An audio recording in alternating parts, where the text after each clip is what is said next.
The big political test for President Biden, it's primary day in Michigan. Have you heard? He faces a challenge not from another candidate, but from a possible protest vote over his response to the war in Gaza. In the Republican race, former President Donald Trump is expected to dominate his former UN ambassador, Nikki Haley, but she is still vowing to push on regardless. Ed O'Keefe is with the voters in Detroit. Ed, good morning. Should be an interesting day in Michigan. Hello. Well, good morning. Michigan is a key battleground state that's going to be pivotal to both parties later this fall. So today's a good test of how the most committed voters on either side are feeling. It's great to be here in Michigan. Campaigning on the eve of the Republican primary, Nikki Haley's expected to lose to Donald Trump, but she isn't going without a fight. If he ends up being the nominee, do you support him? I'm fighting to make sure he's not the nominee. I don't think he or Joe Biden should be president. I think it's a problem for our country if it goes either way.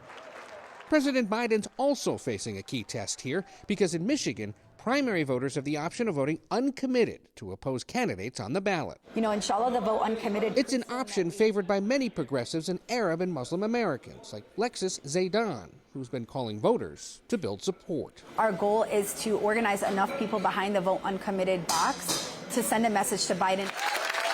The city of Dearborn has one of the highest percentages of Arab Americans in the country, and their political leaders, all Democrats, strongly oppose the president's support for Israel in its war with Hamas. Voting uncommitted is our way of practicing a principled politics. And that means people over party, and damn be it, it means people over president. And that's something that we're willing to stand for. Please don't stop organizing. Don't stop marching. And please, don't make us more invisible by not showing up. Vote. Please. Among those voting uncommitted, Adam Abu Salah, a 2020 Biden campaign volunteer.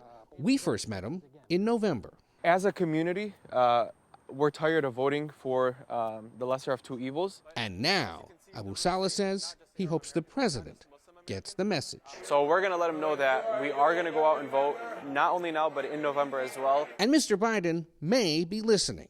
He spoke about the Israel-Hamas ceasefire negotiations yesterday while taping a late-night show at an ice cream shop. My national security advisor tells me that we're close. We're close. It's not done yet. And my hope is by next Monday, we'll have a ceasefire.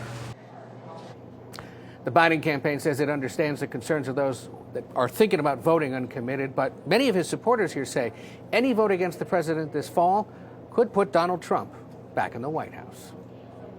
Yeah, that is the risk for those voting uncommitted and risking not voting in the fall. I don't know if Donald Trump is going to be better on Israel than Joe Biden from their perspective. But, Ed, thank you for laying all that out for us.